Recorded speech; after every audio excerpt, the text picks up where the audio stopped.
Welcome into the Sports Buffoons podcast.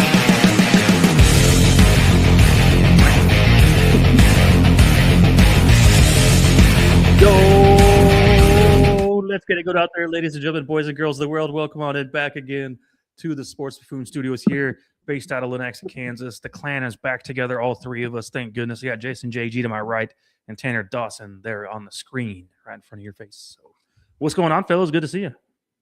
Hey, it's good to be back for another What's round up? of this buffoonery. It's our last football, of the season anyway. Football season Right, yeah. show. We will talk draft, of course, as time goes on over the months. But otherwise, what's going on, Tanner? Not a lot. It's cold. It was snowy. It's gonna be cold again. And then we get a little warm. Yeah, we've had a pretty good winter overall. The last weekend was a little rough, but overall winter out here has not been that bad. We've gotten kind of lucky. And even coming up in the forecast looks pretty good. So I don't know. I'm not complaining too much. I haven't had to shovel this year as much as I did last year. So I'll put it that way. Just saying. Everyone gets mad about winter. If it's like 15 degrees and everyone's throwing a big fit and so much they hate it, this and that. But man, it's not so bad. We've had worse. It's okay. No ice We've had a storms lot yet. worse. But February can Not be here and good. ruin everything. Who knows? So That's right. That's right. Right around the corner. all right, guys. Well, shoot. Let's dive into first, I guess. Now that we're still in January, by the way. So what's everybody sipping on before we continue here? I got myself a Coke Zero. Oh, I've got the Prime hydration drink. I went with the Cherry Freeze with they all have 10% coconut water. But if you guys have never tried this, it's got 1 gram of sugar and 5 carbs. Not yet a sponsor of this show, but it's an amazing drink. So Yeah, we'll get Logan Paul involved and see if he wants to help sponsor us. No, I'm good. Dr. Pepper is 0 sugar, ladies and gentlemen. All right, going with that Drink the DP. Look at podcast. us. Look at us as a group. Maybe for the first time ever, all three of us not drinking alcohol. So that's a hell of a thing. Dude, right there. we're right around the corner, man. We're finishing up dry January.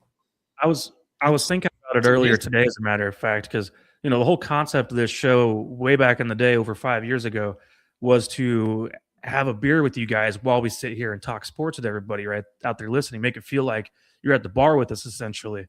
And over the years, it's turned into some extra buffoonery because of that, but would have defeated our entire purpose if we were just going to sit here and drink Coke Zeros. But anyways, Yeah, it's been a good month for the most it's crazy. All right, guys. Well, I think the main topic of the day we've heard around town that I just want to dive into for a few minutes is, what are your guys' thoughts on the fact that Bill Belichick did not make the Pro Football Hall of Fame on his first try in? No first ballot Hall of Fame for Bill Belichick.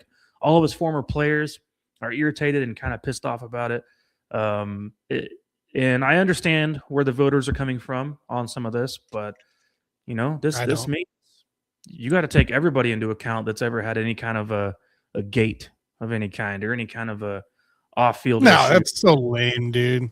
What are you talking about? I don't know. What do you think? I mean, you got the most Super Bowls ever for a coach and not going to the Hall of Fame on first ballot. So is this the right move, or is this crappy of the voters to do this?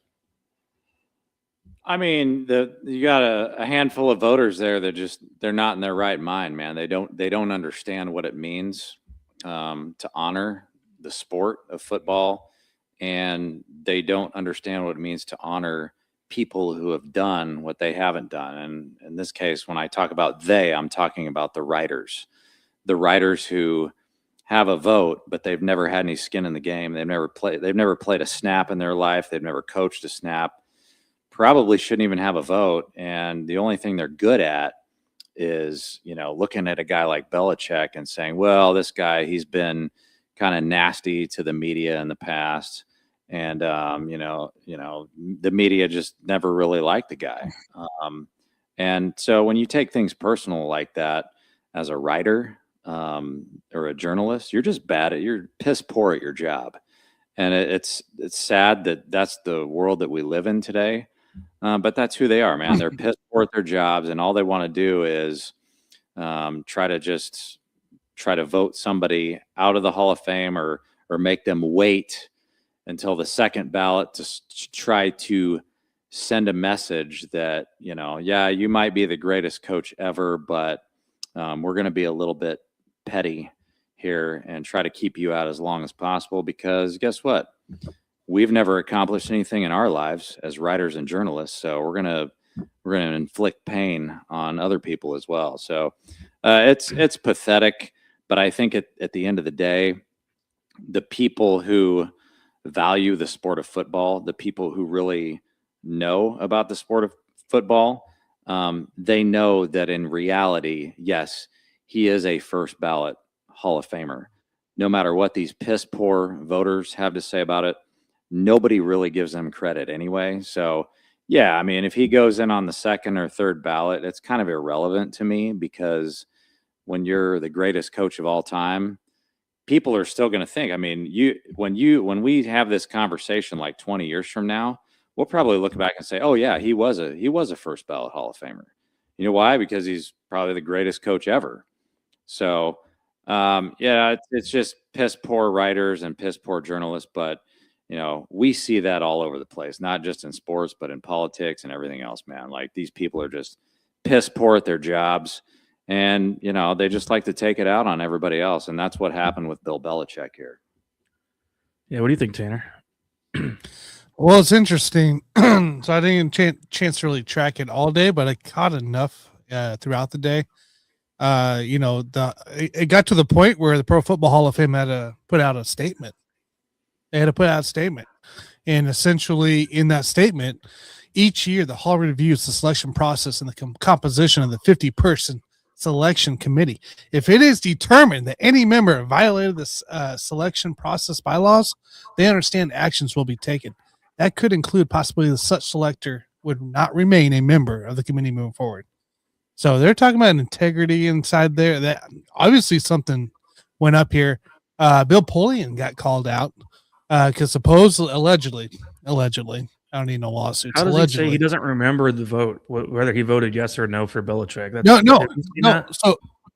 So Bill Polian says allegedly reporters told others that he believed that Belichick should wait a year due to Spygate for that penalty. But then he came out and told reporters who did ask him in person that's totally, quote, that's totally and categorically untrue. I voted for him. This is exactly what he said. So he's come out and said he's voted. I thought he said he couldn't remember if he did or not. He did say that because he got called out. And now he came back with, I voted for him. Yeah, I voted for him. Yeah, which is just stupid. Like, whatever. There's going to be a lot of personal biases against Belichick. Oh, and I understand that, but you got to be able to put that aside and just look at the body of work as a coach in this league, as a coach with the Giants as D coordinator, everything he did with the Patriots. And obviously we give Tom Brady was the primary reason between that and the defense for those Super Bowls that they won. We saw Brady, as soon as he left New England, go to Tampa Bay and win a Super Bowl like it was nothing.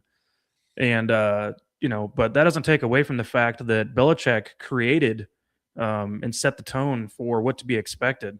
And, the type of organization he wanted to run from the early beginning stages of the Patriots dynasty. And without that original structure, I don't think that team ever is whatever, they became, especially the first few years. You don't win 6 Super Bowls as a head coach by just your quarterback. Those first There's few, other those things first that few go Super Bowls, Tom Brady, he managed the game during those first 3 Super Bowls. He played good enough to win, didn't turn the ball over. When he got to the playoffs, they just found ways to win games. But it was that defense that was just phenomenal, on the other side. And those first few Super Bowls was all about managing the game and great defense with a good running game too. You had Corey Dillon. And then the second dynasty that came along for the Patriots, later on was a little more offensive. But, at the end of the day, man, it all comes down to what Belichick built there in New England that was so well respected, and the expectations he put on guys to push them to be better. Like it's just amazing, man. 8 Super Bowl titles, right? So 6 with the Pats, 2 with the Giants as defensive coordinator, 333 career wins, including playoffs, second most behind Shula. Yeah. And then you have 31 playoff wins. That's the most by a head coach in NFL history. Like Yeah. you're talking about like consistently top 2, top 3, if not number 1 in most categories.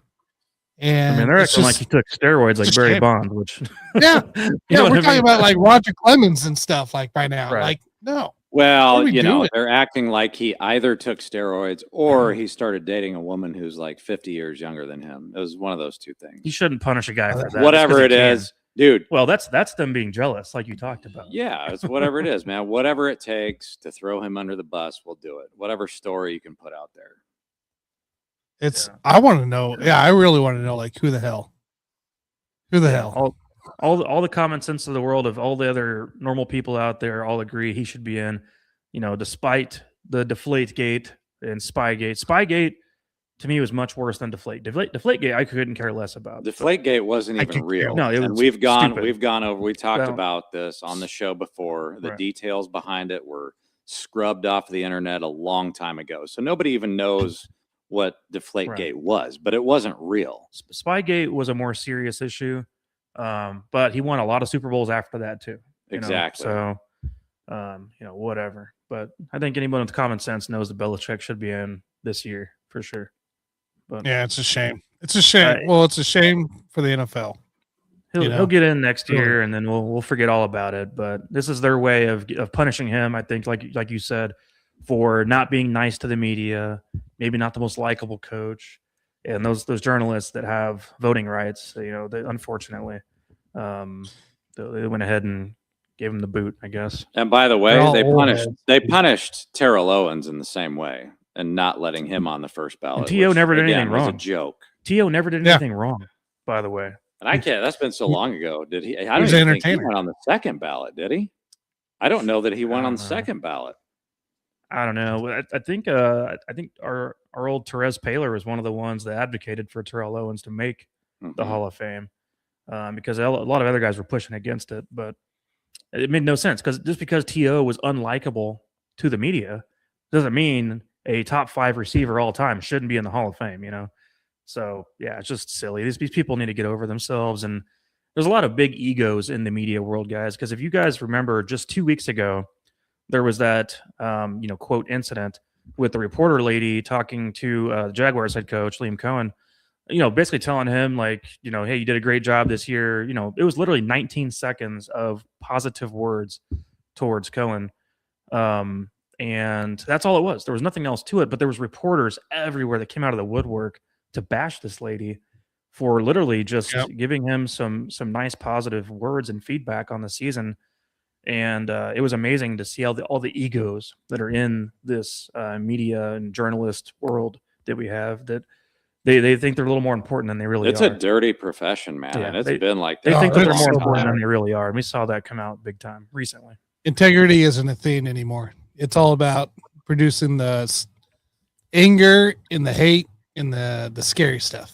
There's a lot of butthurt feelings out there too. That's what kind of news sells. Not be nice to a head coach that did a good job. Yeah. All right. Well, Unreal. it sounds like we're all on the same page with that one at least. But before we talk about speaking of head coaches, little carousel that's gone on, we've got a lot of updates that have happened in the past week. Let's talk real quick about Eric Bieniemy back in town for the Chiefs as OC. It was not necessarily the most exciting addition here in Kansas City to just replace Nagy with Eric Bieniemy, a guy we already had here, but we could be in worse positions than Eric Bieniemy. And I do think that he's very well respected within the team. I think Mahomes loves him. I think that Travis Kelce loves him, and there's always that chance that Kelce does return for another season. But I think at the end of the day, this came down to Andy wanting a guy who's familiar with the way he runs things within the organization. And Andy didn't want an outsider to come in and necessarily change things up with the way he likes to do things or expect to be the full-time play caller like most offensive coordinators would. But with that said, I'm not mad about Bieniemy being back. I think he is a good coach and good for this type of team of what we need. But it doesn't necessarily get me excited about the idea of like, oh, wow, the offense is going to be so different because we needed to have, an upgrade on offense and strategy and schematics of the team. But what do you guys think about Eric Bieniemy being back in Kansas City as OC again? I mean, I feel like we're beating a dead horse because I feel like we talk about Eric Bieniemy almost every week on this show. So He's been gone I for mean, 3 years, man. we all know who did want him back and on this show, and we all know who didn't want him back on this show. So I'm happy that he's back.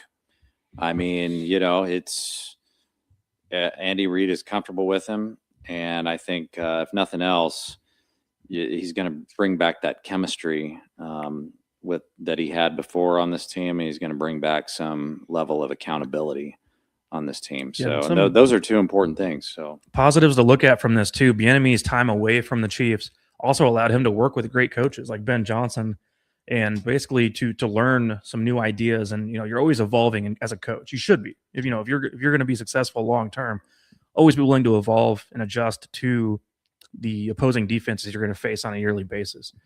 So I think Bieniemy could be bringing some interesting ideas to the table now after working with a creative mind like Ben Johnson, who was awesome with the Lions and did amazing work for the Bears this year too. So Tanner, I know you hate this move. Tell us more about it. Don't hate it, guys. I don't hate it. God dang. It's not my preferred move. But it is what it is. Maybe he can help the running back room. Maybe we can help drive some of this toughness, I guess. It's hard to hate on it because it happened. I don't have control of it. But we'll see what he brings. Let's see what he brings to the team. There's a good chance there might be a reason why. I know Andy said teams weren't calling. So there's a reason why he's bounced around since KC so much. So we'll see if we can find some consistency here in back in Kansas City. So in this position. Well, the proof is in the pudding with his work here in Kansas City, because with him as OC, wasn't the offense, top 3 every year. So, if he can get us back to freaking top 5, I'll take that even, And I know it's a different team now, but I think he can do a better job in creativity than what Nagy was bringing to the table. We'll see. I do think it's an upgrade over Nagy. We'll see. It's still Andy Reid guy. Still Andy Reid guy. Now, one guy we did add to the table is Chad O'Shea, wide receivers coach, who spent some time with Miami as well as the Patriots for many years with Belichick, as a matter of fact. One of the guys, Julian Edelman, talked about Chad O'Shea recently, and Rob Gronkowski did as well. And Gronk was mentioning the fact that basically Chad O'Shea created Julian Edelman, and that Chad O'Shea was one of the best coaches Gronk had ever been around as well. So I think that's great positive feedback, and a guy that's been in this league for over 20 years too. And some guys are just meant to be position coaches. Some guys you might think to yourself, oh, you got to come in and you got to start off as a position coach, then evolve to coordinator, then maybe you get a head coach job. Some guys are just meant to be great position coaches, and not a guy that everyone loves out there by any means, but Todd Haley, to me, was one of those guys where everywhere he went, the wide receivers got better. In Arizona, or whether it was in Pittsburgh as a wide receivers coach, Todd Haley was a great wide receivers coach. He worked with Terrell Owens as well in Dallas, I believe. But Todd Haley was awesome, as a wide receivers coach. As a head coach, obviously, was never going to cut it. He didn't have the right type of discipline and leadership qualities that you need in a head coach. Also, he was getting drunk every day. That didn't help either. But but it's one of those things where some guys are just great at certain things, and that's what they're meant to be. And Chad O'Shea seems like maybe one of those kind of guys where he could be just a great receivers coach, which we need. We need to get Xavier Worthy to elevate, and Rasheed Rice to not be an idiot. We need those kind of things here on this team. So I think it's probably a move in the right direction, especially over your old KU boy over there, Tanner, that we had before. You mean the guy we picked off of a high school team? Connor Embry. You picked off of Blue Valley? Yes, your Blue Valley high school coach. Yes, he's an upgrade over that guy, Mr. Connor Embry. So, yes. So, still amazes me. Still amazes me when you hear that. Somebody's mom told Andy Reid, "Hey, I got this kid down here. You should add him to your staff." Okay, let's do it. And all of a sudden, he coaches high school ball. Yeah, that's I don't know, what is that? Nepotism? Is that what that would maybe be? I don't know what that would be. Like, how do you get that kind of a job as a guy like Connor Embry? It's pretty amazing. That's knowing people, man. That's knowing people. and to stay here as long as he did, even that's kind of gross to think about. Like Andy Reid just doesn't want to fire anybody. We had to force him to fire him basically. But anyways, I think there's been some good moves for the staff overall. Maybe not to the extent that we might have wanted as fans going into the offseason, but still moves in the right direction, I think. And like I said, I don't hate the enemy thing. So I think we'll be okay. And at the end of the day, man, guys got to produce. So here we go. Players got to play. Yeah. So here we go. You guys want to spend a couple minutes on the current coaching carousel updates? Because I know Tanner's boy is off the market right now. Most recent hirings, I think we had McCarthy. Was it yesterday, Tanner? He got hired to the Steelers. It was McCarthy on Monday, I believe it was. Okay. He went to Pittsburgh in place of Tomlin, which, similarly enough, have very similar stats as Mike Tomlin there in Pittsburgh. You also had recently, the most recent coach is Todd Monken getting hired by Cleveland today. Yeah, and if you don't know who Todd Monken is, that is the Baltimore Ravens offensive coordinator. So I was kind of looking him up here. I thought this was hilarious, actually. Quite a Ravens pick for Browns pick for this. But he did in 24-25. They were the number one offense. Baltimore was in that year. Each of his last 3 seasons in Baltimore, obviously, they ranked first in rushing yards per game, and they ranked first in yards per rush. But it helps when you have Derrick Henry. Yeah, Lamar Jackson, Derrick Henry. I would expect that. Kind of that combo. He was also part of that Georgia OC, Georgia Bulldogs national game there in 21-22. And he was number 5 in national rankings points per game there, number 8 scrimmage yards. In 2016-18, he was Buccaneers OC, where they ranked 3rd in first downs per game, 2nd in passing yards. He's a 2-time college football playoff national champion, both with the Bulldogs. He also head coach in Southern Miss from 13-15. He was 13 for 25. He did not last very long. And now officially being named the Browns head coach, who multiple big name coaches decided to decline any interviews or interest. Yeah, nobody really wants to go to Cleveland right now. And this is his one shot. They got a Pro Bowl quarterback, man. I don't know what you're talking about. He's 60 years old, Tanner. So this is to him his one shot to go try to do it, Yeah. Before he's retired. So that's why he took the job. Todd Monken's done a good job though. I mean, as a coordinator, throughout football. For what he's had to work with, yeah. I think in today's age, normally, say you have Shedeur Sanders, say you believe in Shedeur Sanders, you kind of would want a younger coach, I feel like, to be with him to maybe grow with Sanders as time goes. But, Brown's got Jimmy Haslam, who's been around the Browns for so long, was in contention for this and feels like he got ripped off. So sounds like he's probably going out the door there, who's been around the Browns for quite a while. Joe Brady is another big name coming back into play for the Bills. He's been promoted from offensive coordinator to head coach there in the Bills organization. Yeah, what a disaster of an organization. What is going on, man? Holy cow. You go out there and you fire your head coach. Every fan of the fan base is pissed. And then your owner and GM go out there and they lie about Keon Coleman to everybody and say that they didn't want Keon Coleman. So now Keon Coleman, who's on your roster still, is sitting there like, well, shit, everybody hates me, I guess. The one guy who liked me, you fired. But then, not only that, you promote the play caller, Joe Brady, to be the head coach now. And so none of it makes any sense. It's pretty well, you promote the GM who supposedly was appeasing the coaching staff to president of operations or whatever. What the story is that they made the move because they wanted to appease Sean McDermott. And because, Brandon Beane, he didn't want Keon Coleman. He didn't want Keon Coleman. The best part about this whole thing, right? They trash the coaching staff, and then they still bring up Joe Brady in the coaching staff to be the head coach after trashing them all. Yeah, Like it's stupid. this is And I guarantee, like Joe Brady wanted a head coach position. He probably kissed so much ass in that interview to get that you job know anyway. he did, He's man. like, I'm just gonna tell them whatever they want to hear. Tell them whatever they want to hear. Whatever you want, Yeah, man. get that job because Whatever you you want want. to kiss their ass to get that job, and then boom, here you go, you're hired. Who- I had no idea that organization Yeah. from ownership down was that much of a struggle. It's bad. I didn't realize it till they spoke last week. It all looked like And- fools, basically. And I was like, oh, I thought the Miami guy was bad. This is atrocious. Like this is worse than anything else. Even the Baltimore owner looks good compared to what the Bills have. And the Baltimore owner was on some BS. So he kind of looked like a douchebag, but I mean, at least he wasn't lying, I guess.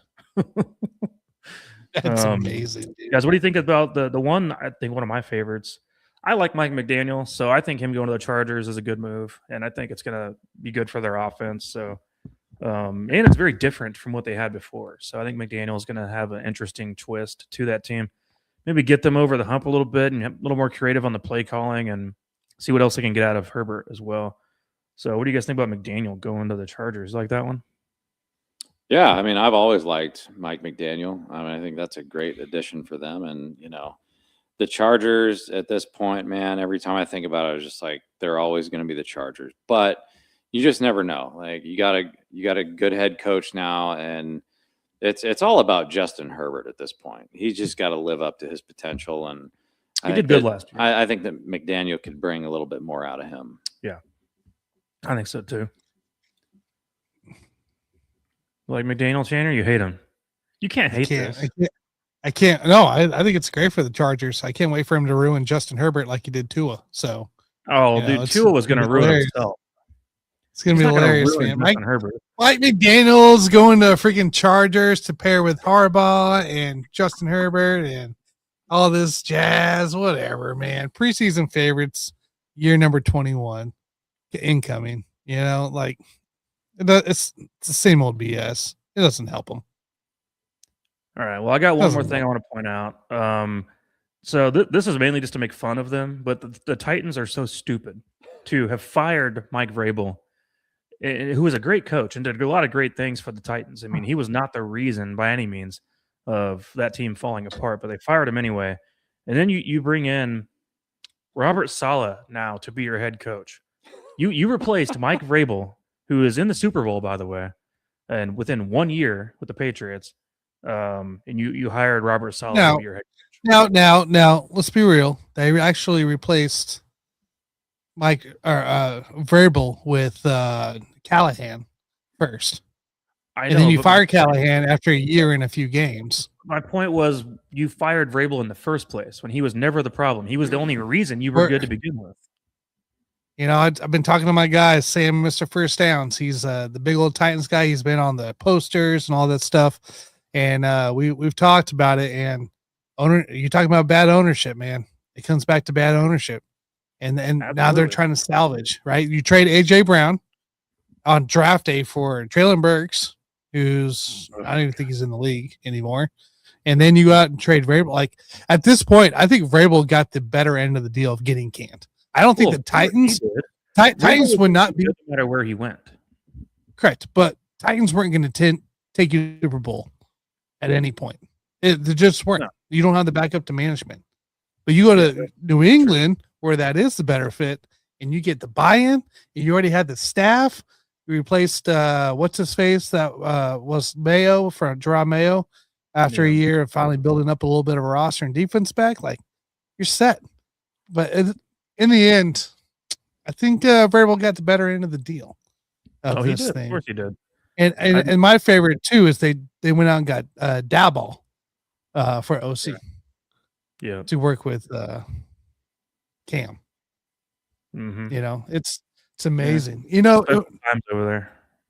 Yeah. But I like you brought up the ownership thing because ownership is extremely important in the NFL. I don't know how it is in the NBA and everything, but in the NFL, a bad owner can literally just ruin a franchise and never be successful ever again. Whereas a good owner can completely, take a team that's average at best and making them to a, playoff caliber team every single year. ownership goes a long ways. That's part of why the Bengals have been the Bengals for so long.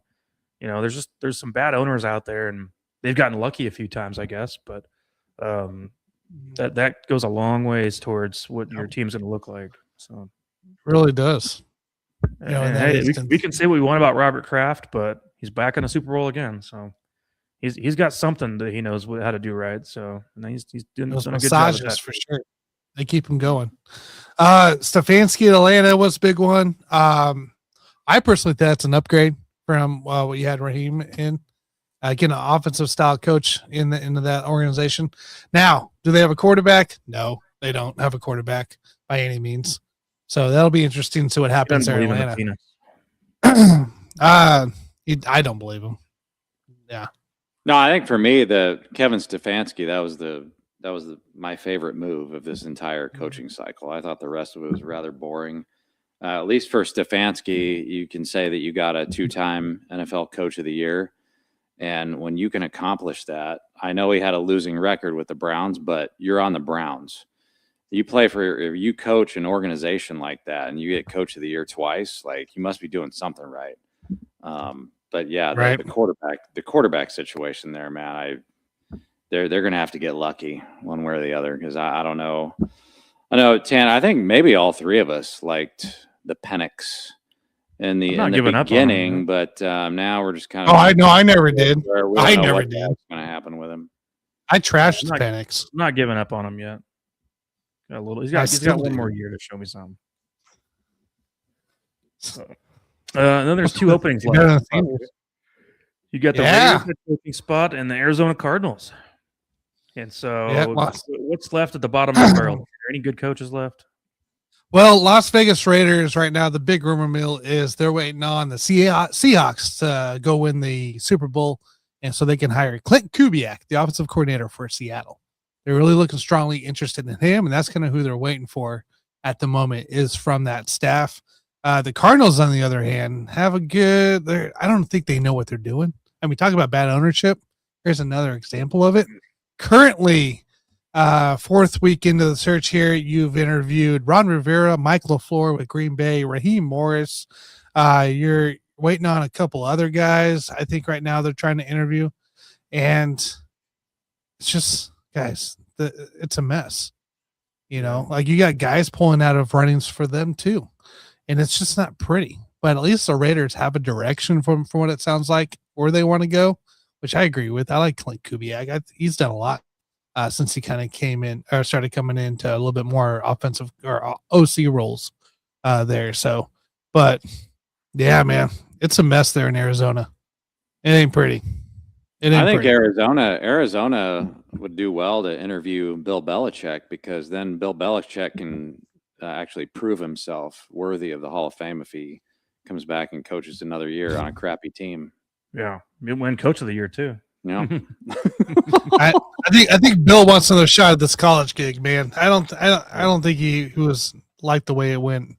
It ended a little better for him than what it started. By the way, I want to know real quick, guys, how hilarious is it that Phillip Rivers was getting an interview there in Buffalo and then pulled out? Well, it just like I said about the Bills earlier, it just shows me like they really had no plan whenever they fired McDermott. They just didn't like him. They didn't like Sean McDermott. For whatever reason, like they didn't get along with him. The management didn't, even though he probably wasn't the problem. But that just shows me that they literally had no idea what they were doing. That's why they promoted from within with Joe Brady, because like, all right, screw it, you got the job, man. And it's just, I think the Bills are headed in the wrong direction, especially with Allen, who's 30 years old now. It's like, man, you better figure it out soon, because otherwise you're going to be worse than Dan Marino in the end. And you're never going to make a Super Bowl. At least Dan Marino made a Super Bowl. Allen may never make one at this rate. And it's urgent with Josh Allen, because whenever the wheels fall off, you're gonna turn into Cam Newton. His legs are such an important piece of what he does that he's got to maintain that. They're so short on time. It's not even funny, man. Well, their time's over. I don't know if you guys saw the 13-second game. Miami. We forgot about Miami. Jeff Hafley, Green Bay's DC went over to Miami. Has taken that job. So he's getting some other former Packer coaches to Well, come Miami's going to hang go out through a with them. full rebuild. So, Yeah. I Well, don't their think they get a couple defensive years. coach, it's interesting going into that team where, I mean, gosh, I don't know, man. I don't know what kind of direction they want to go. They're going They to go just full got done with the defensive coach after before McDaniels was Flores. And now you go back to the defensive coach style. I don't know if it helps. No, they don't know what they're doing either. They don't. They don't. Isn't there's a few celebrities that's the owner of that team, by the way? Can't remember. Yeah, I think it's there's the like a few of ownership. them. Right. I can't remember all the owners of the Dolphins, but there's like a bunch of random celebrities, I guess. They're part of the ownership group of that team. I don't know who's making the calls and everything over there anymore. Let's see here. Oh yeah, Venus Williams, Serena Williams, Gloria Estefan, Mark Anthony, and Fergie. Are Fergie, is that what you your said? minority owners? Yeah, Fergie. Wow. And there's a rapper, and there's like a rapper that's one of the owners. That's no. It's strategic. I don't see any rappers in this list, No. but Gloria Estefan senior, Mark Anthony is senior, and then Fergie is senior, and then the Williams sisters. Nice. All you got to That's do, fun. man, you just got to get lucky and find your quarterback and then ruin him. And then you'll be a little bit better off than you were before. Yeah.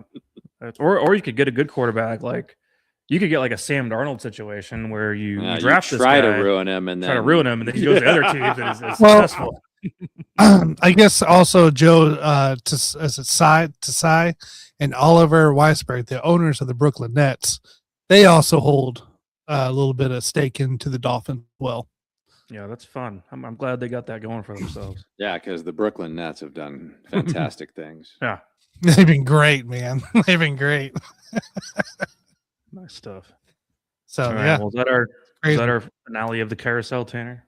I think so. I think we touched base for what we know. So Yeah, I'll be curious how the last two wind up, but I think that for the most part we know at least what to expect going into the off season. But right. all right, guys.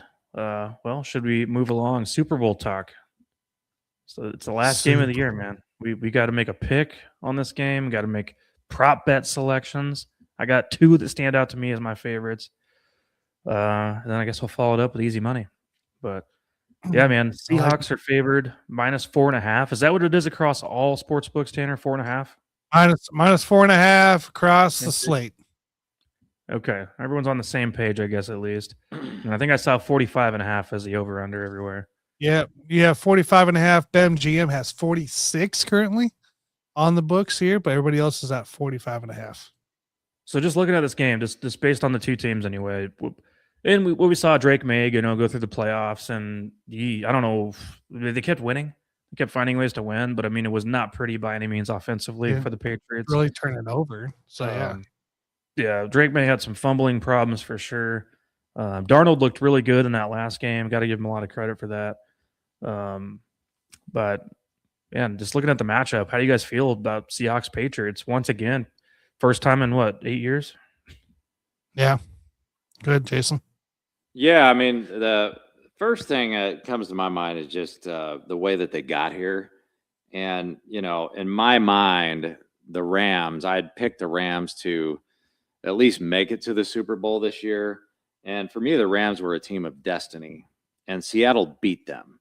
And then I look on the other side and I'm like, well, who did New England beat? They beat Denver with basically no quarterback. And so I feel like Seattle accomplished more to get to this point. And that's kind of the big factor for me in this game. Because if you want to do, quarterback versus quarterback, coach versus coach, yeah, I think Vrabel's probably got the edge here in terms of coaching. I think Sam Darnold, with his experience, probably has the edge in terms of quarterback. Seattle obviously has a slight edge here in defense. They were number one regular season points per game allowed. They also allowed fewer yards per game than New England, but New England has a good defense as well. I believe they were top 4 this year. So, I mean, those things kind of make it even, but in the end, for me, it's going to come down to that Seattle defense being slightly better. And also just, I think Seattle just had a tougher road. at least in that last round that we just went through. They had a tougher path to get to this point. Yeah, I think Seattle to me just has more big play ability. Like when you look at their offense, especially Kenneth Walker has been awesome. Jackson Smith and Jigba has been incredible this year. And then of course add in Rashid Shaheed, who we saw make big play after big play with the Saints, come over to Seattle and boom, more of the same. You know, whether it's in the return game or on these deep passes downfield. Shaheed is a field stretcher, man. Has the most 40-yard touchdowns in the league for the last like 5 years, I think. So the Patriots to me just like don't exactly have that kind of guy. They got a lot of guys that are decent players, but the home run hitters, not a ton of those. I think Travion Henderson can be one, but he's been bottled up a lot lately. So to me, it's like I'm just looking at the Seahawks between a great defense and then explosive potential with an offense. I think that they're, to me, by far the favorite team in this matchup. Yeah, I mean, you guys kind of stated, right? Defense. Who did New England have to go through? The Houston Texans defense. They had to go through the freaking Texans defense. Oh, then they got the Broncos defense. Right. They faced a couple of crappy quarterbacks along the way. Sure. You face, CJ Stroud is a bum, and Jarrett Stidham did what he needed to do, I think, in the end. Just bad play calling that lost him for the Broncos. But you played against two of the best defenses. Now you got Seattle, who's over here high and mighty, going through the Rams, and beating them for second time. I can't remember what it was for that there. And, they did it at home. They were on a win streak at home, too. Now you're on neutral turf. Neutral turf coming into play here. We've seen big plays from New England. We've seen big plays from Seattle. This is going to be a fun game. I think this is going to be a pretty defensive game. Boring for those guys that like touchdowns and points, because it's not going to be that type of Super Bowl. So, man, it's a big matchup. It's plain simple. Run game, Kenneth Walker has played phenomenal. Zach Charbonnet has time to get healed. Little 1-2 combo there in the end zone. Jackson Smith, amazing. Like, it's New England has to open up. New England has to get Boutte going. New England has to get Diggs going. New England needs to get Hunter Henry going as well. Hunter Henry will be a big play there if they can get going. So just stick to your game plan at this point, right? Right, guys? Don't be Baltimore in the playoffs. Stick to your game. Stick to what's gotten you this far, and don't get too cute with it. Yeah, you're going to have to, if you're Patriots, you got to win with ball control and then not turning the ball over. You got to have sustainable drives, long 5-minute sustainable drives that just kind of eat away at you, 10-play drives, stuff like that. That's probably their number one key to success to me to even have a chance. Because they're not necessarily going to hit you with a bunch of, big plays necessarily. They're 50 yards or 60 yards or whatever. But Ramondre Stevenson has done a great job, chewing up 4 yards, 5 yards at a time. And they got some guys like Stephon Diggs who still can get open on those intermediate to short routes. And, they got some okay players along the way. But, Drake May and his legs, out for that. Yep. When I say Hunter Henry, because that's the key. That's the weakness of the Seattle defense. They are 10th. Most points put up is in the tight end position against Seattle. So if Hunter Henry gets loose and gets going, that's the weakness of the Seattle defense. All right. So it's a tough, tall task to ask for Hunter Henry to suddenly turn into Travis Kelce or Brock Bowers, but he's done it. He's done it all year on different games, and then he disappears. But it's all about game plan, being there. He's done it. It's not his first time this year, so Dean asked to do that. So, anyways, what's our game pick for this thing? Who are we going with to win the whole thing this year? Yeah, I mean, I kind of agree with Tanner on that over/under. I don't think he gave a number. It's 46. But I think as good as these two defenses are, I would definitely take the under here. And, I think when you're looking at that Seattle -4.5, I think it's all about Seattle's defense going up against a young, inexperienced Drake May, and that's kind of why I think that spread is 4.5. But I do think that New England can cover this. I think if they can keep that over/under down, keep it a little bit lower scoring game, I think that definitely New England can cover here. But the Seattle is definitely going to be the world champs, in my opinion. Yeah, I think I agree with that. I like the Seahawks to win the game, and it could be close, but I just think the Seahawks are just a better team this year and more well-rounded, I guess. No score prediction? Shoot, man. Score predict. I don't know. He likes the under. I mean, I think I could go with like a 23-14 type of game with the Seahawks to win by 9. I'll say 24-20 Seattle, which would put me with New England covering that spread. It's going to be an eventful Sunday. I can tell you that much. Green Day opens up, kicks us off here for the opening band. Mike's so excited. You already got your shirt ready. I know you do. You got your Green Day shirt ready to go, baby. I'm not. I will not watch this. Unless they play my favorite Green Day song, which is Holiday. If they play Holiday, I'll watch it, but I don't really like go a lot of nuts. their other songs. And then we kick off. Then we kick off, baby. New England, Seattle, New England. It's the San Francisco, down in San Francisco this year. Seattle's familiar with that field there. Defensive game. It's going to be boring for some, for most probably, and I love it.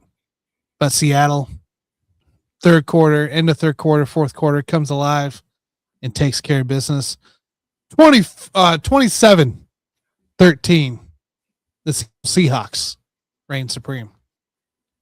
Yeah, it's tempting, dude, to throw in a couple grand on that over/under because I really think it's going to be under here. Yeah, if you're getting 46 on MGM, yeah, I liked 46. I liked 45.5 the other day, but 46, I take the under there. Tanner. I've made money every weekend throughout the playoffs this year, so maybe one more big chunk before the end of the year. We'll see. Get those bonus bets.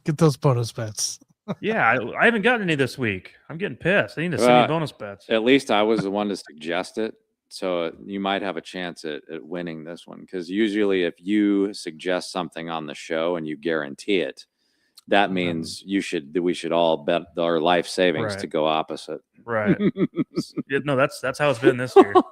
That's for damn sure. Let's real quick before we get to easy money, let's do a couple of prop bets that we found that have stood out to you guys. There was a couple that I like because I know we like to have fun with some random goofy prop bets from time to time.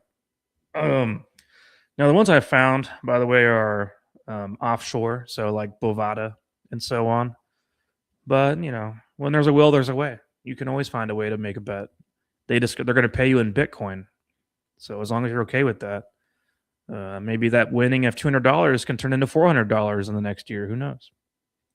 But you guys have any that have stood out as your favorite prop bets? I got 2, but I'm going to wait and see what you guys have to say. What kind of prop bets are we talking about? Man, anything on the game. Any funny, fun type of a bet. Okay, I'll give you one of mine. Bets. One of mine. Okay. And people who know the history, obviously, of this are going to get this, but will the Seahawks attempt a pass from the opponent's 1-yard line is one of the prop bets. Yeah. And that's plus 550 for yes, or minus 1,000. Where'd you get 550 at? I'll tell you, this is a Bofada thing. Okay.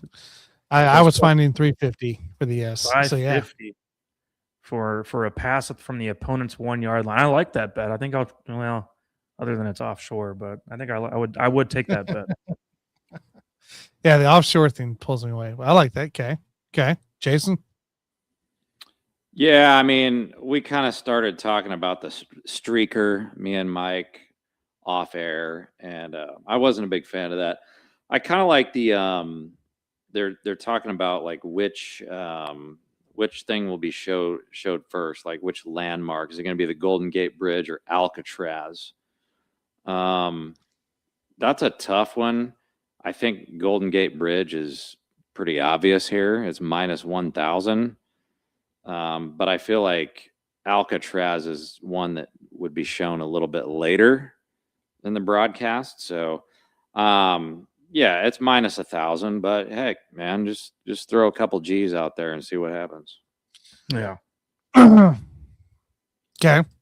I got one here for you guys. Will a Patriots linebacker catch a touchdown pass? Plus 700, yes. No, minus 2,000. I mean, they don't have. I mean, it could happen. Mike Vrabel caught like I don't know how many touchdowns he caught in his career. A lot. Vrabel caught like 9 touchdowns, something like that, and he was perfect. He didn't. All of the attempted passes that went his way in his career were caught for a touchdown. They were. Maybe he's going to want to give somebody a treat. Who knows? But I'd be surprised if that's how they go.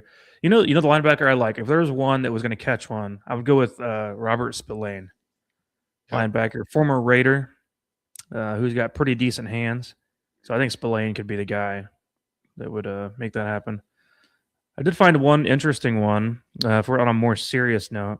So Drake May over under 7.5 rushing attempts in this game. And I kind of like the under on that. It'd be almost even money. So 7.5 rushing attempts for Drake May. That's going to be a lot of scrambling, but 7.5 sounds like a lot to me too. And I do not expect to hear of a quarterback sneak or a kneel down for Drake May, which means don't worry about attempts in that regard if you're assuming the Seahawks win. So I think I would take the under on May 7.5 rushing attempts. Okay. Ooh, how about this one, Tanner? Jason? How about this one? Jake Bobo under half of receiving yard. Basically, he won't catch a damn thing in this game. I like the over. You can get on Fanatics for plus 125 on the over. So over for Bobo is plus 125 to get over 1 yard. Yep. Honestly, it's on a weird play. I mean, it's possible. I've seen him have a few plays this playoff. So you never know, man.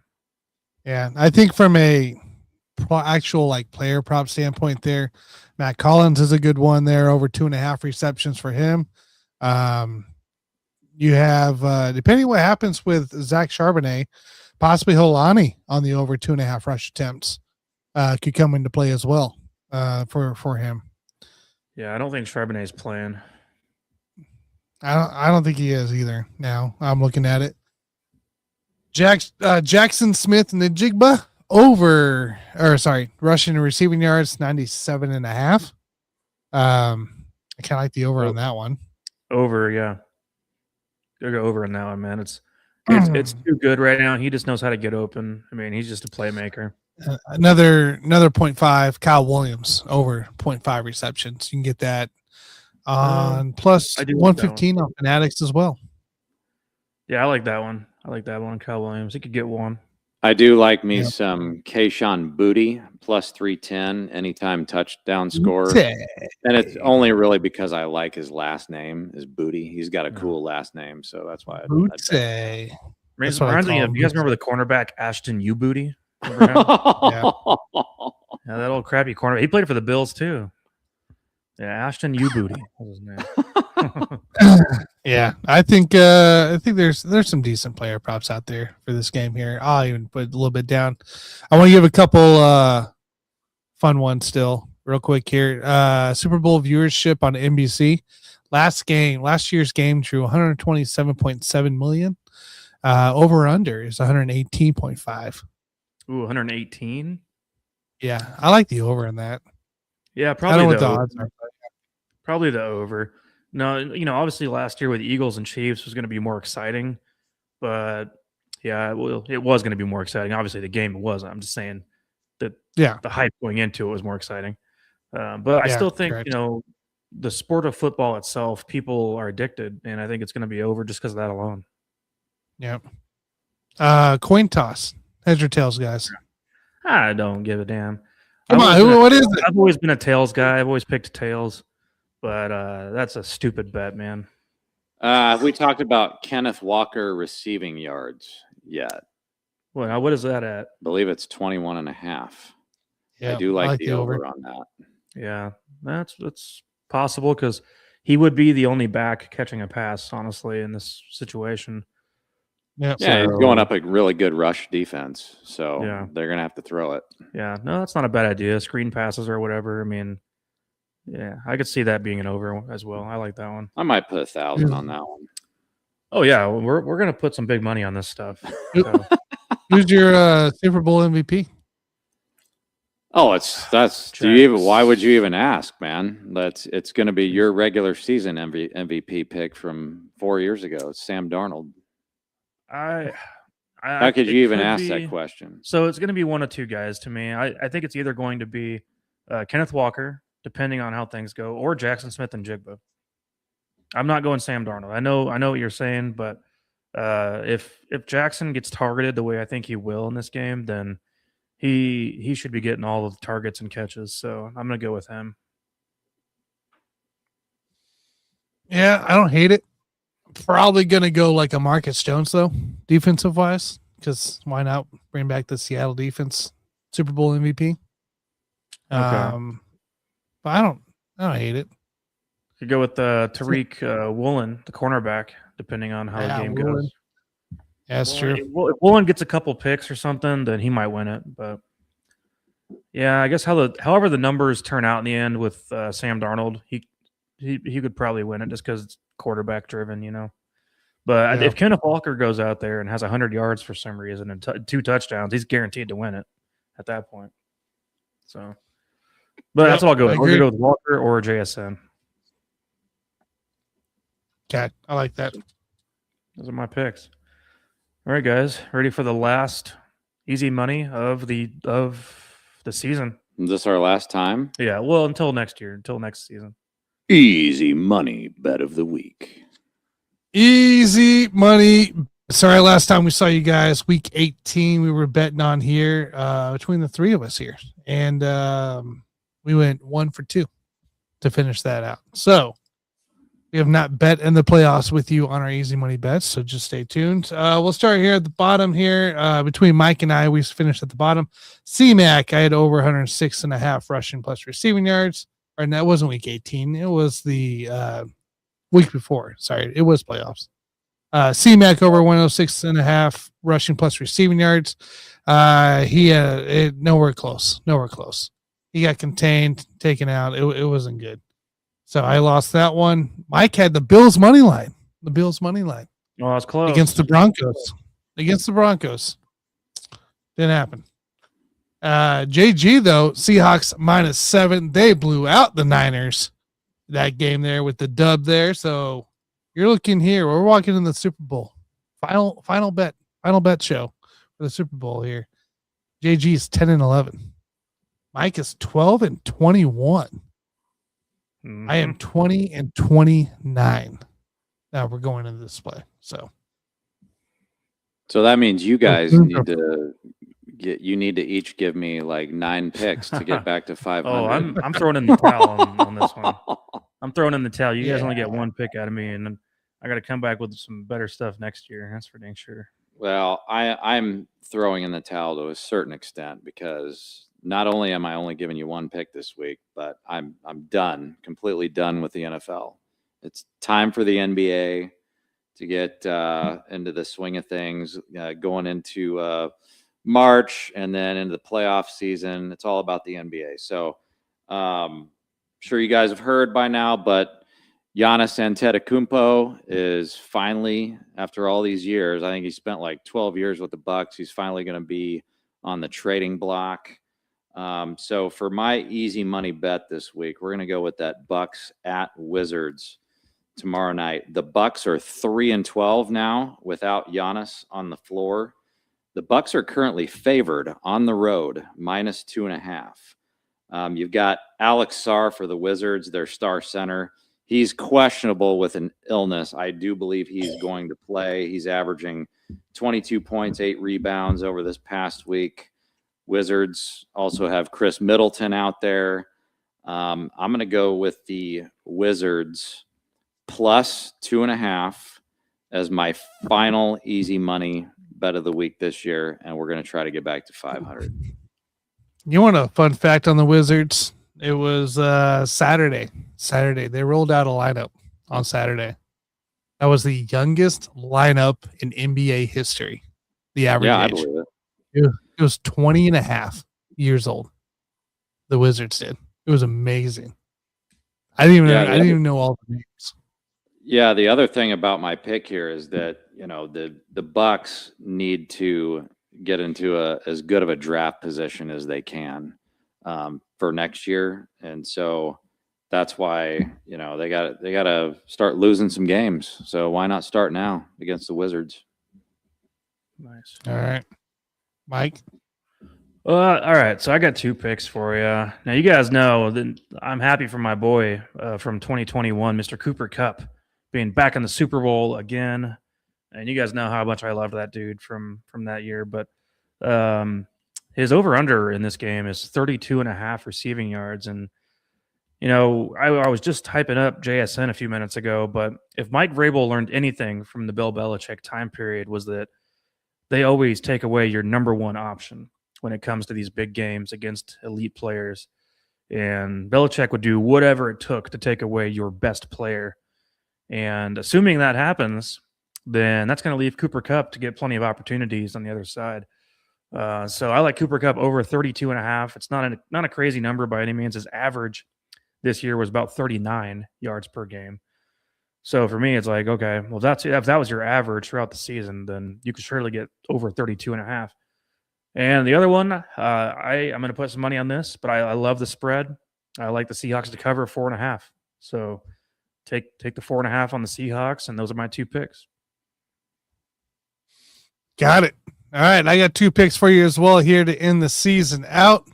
I clicked away for something else. There we go.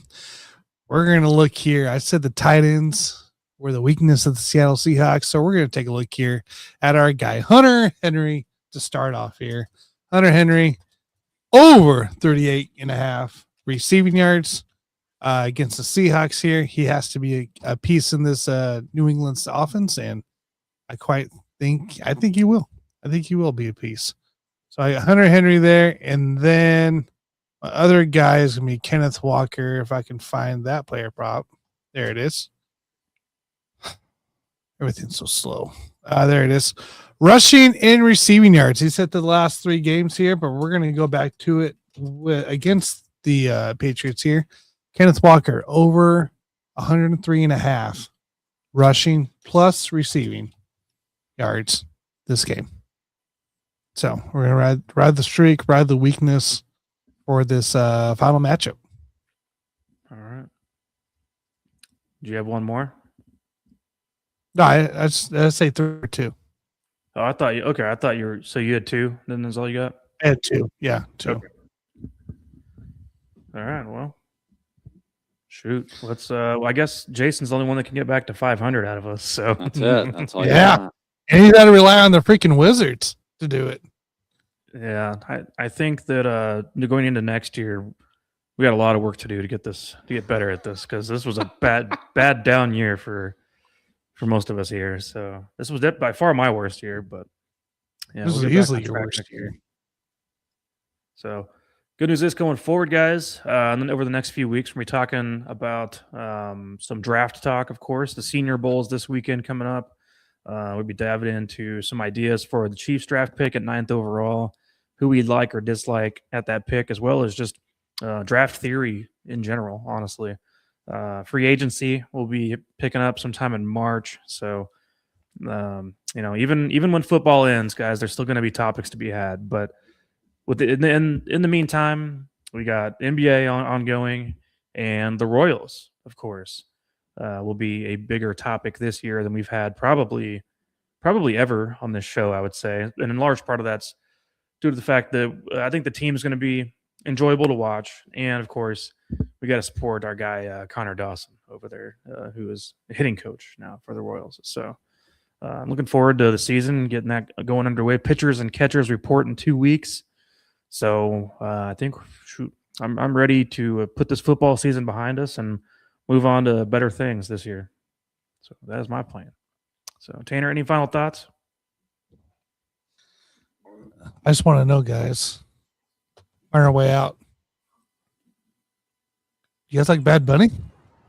The hell was this? Oh, I love Bad Bunny. I just can't remember the song that I used to listen to like 5 years ago.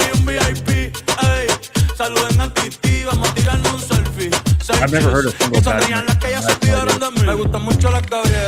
Halftime show, baby. Halftime show. Similar to what we call the Brazil. Yeah, you guys have fun with that halftime show, man. I don't know anything about it, so I've never heard of a single song before. So let's All keep right, it that way. I got another one for you before we get out of here. Do you know what today is? January 28th. It is National Blueberry Pancake Day. Okay. What is you guys' favorite kind of flapjacks? How do you like your flapjacks? Blueberry, strawberry, Yeah. otherwise? I don't eat a lot of flapjacks or pancakes. It's pretty rare, but I would say, yeah, the times I've liked it the most probably was with strawberries and some kind of a whipped cream, I guess. But I don't know. I think strawberry flapjacks would be my preference on that. Well, I know Tanner likes flapjacks. Maybe with cream cheese on there or something. I don't know. What's your favorite, Tanner? I know you like some flapjacks.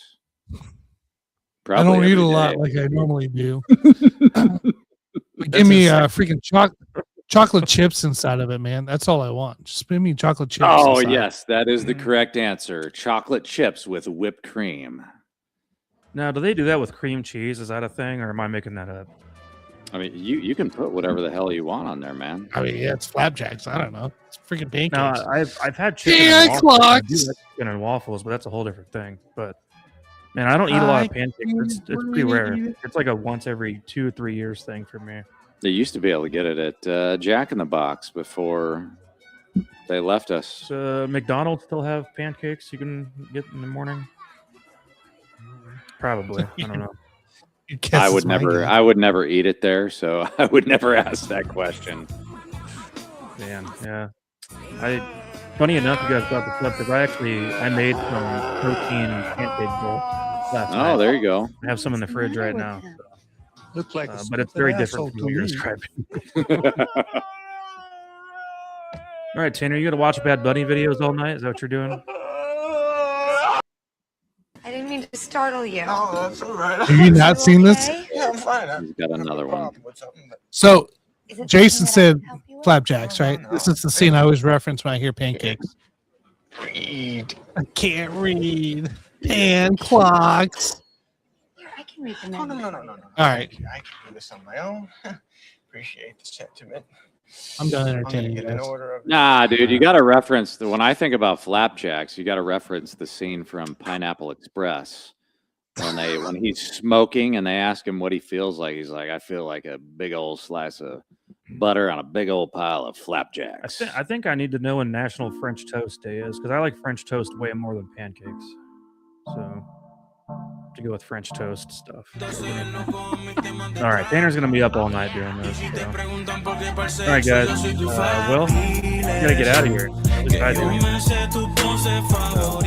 I'll let Tanner have fun with whatever he's doing, and I'll see you guys on the next show. Outro. 2 weeks. You guys.